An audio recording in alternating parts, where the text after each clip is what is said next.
What is up? What is up, YouTube? This is Eddie Picasso, and this is EddieP number 57 on this Wednesday, March the lost track of date of the time.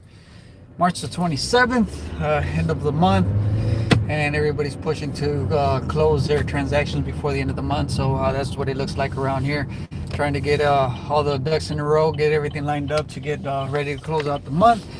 And that's one full quarter of the year, which is it's gone by so fast. So yesterday, man, I talked about it a little bit, how I planned everything out, and then at the last minute, actually it was on Monday night, that I got a call or a text messages to actually go do some showings. So I scheduled them at the last minute, and I didn't give myself enough time before the inspection, and oh my gosh, it looked just, I got to the showings a little bit late because the inspections ran late, and it's like, oh my gosh. Which reminds me, by the way, always get a home inspection. Yesterday I was at that home inspection. The house looks amazing, especially when you're full of emotions and you fall in love with the house and you think it's a perfect house and you can see yourself living in that home already. And then but you're just looking at what's visible, and there's just that I saw something, and there's just so much that could be wrong underneath. Kind of like yesterday, it's like, oh my gosh, there's so many things. Now we've got to get a plumber, we've got to get an electrician in there to take a closer look at some of the things that require a bit more of a specialty to look into. And it's like, so always get a home inspection. You will save so much. You will save so many headaches by doing so. And so anyway, so that's why I kind of ran late a little bit yesterday, and then I ended up going to my showings. Fortunately, I mean, I didn't give up. I was extra courteous, extra helpful, extra as much as I could to really stand out and really make up for my mistake of getting there late.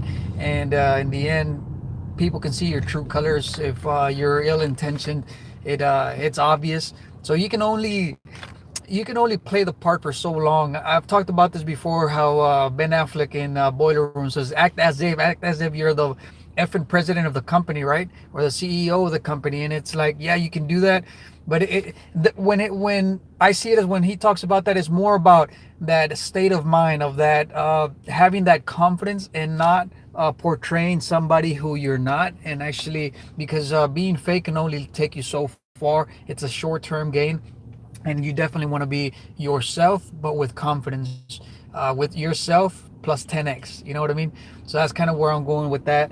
And so this morning, so earlier this year, and I've talked about it before, I joined several committees just because I wanted to play my part, and I wanted to do my part and pay it forward with everything that I've got going on, and volunteer my time a little bit. So now it's like my business is picking up.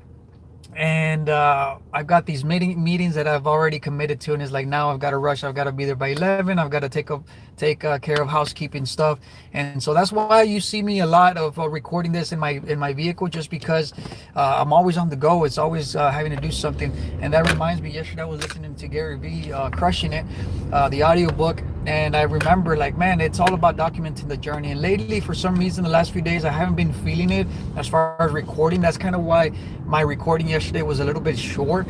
Listen, it's gonna happen. Every single day is a struggle. Every single day is a fight. It's just a matter of keep pushing forward.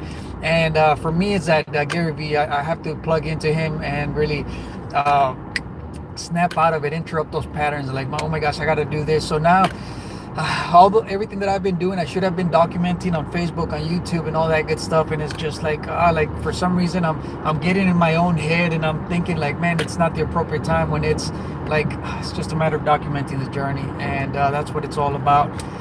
So hopefully 50 years from now, my grandkids can take a look back, see these videos, and be like, okay, that's what he was doing every day. Because right now, my kids, by the way, Giovanni thinks that I just sit around in front of my computer doing nothing, that I'm not really working. And so does my wife, for some reason.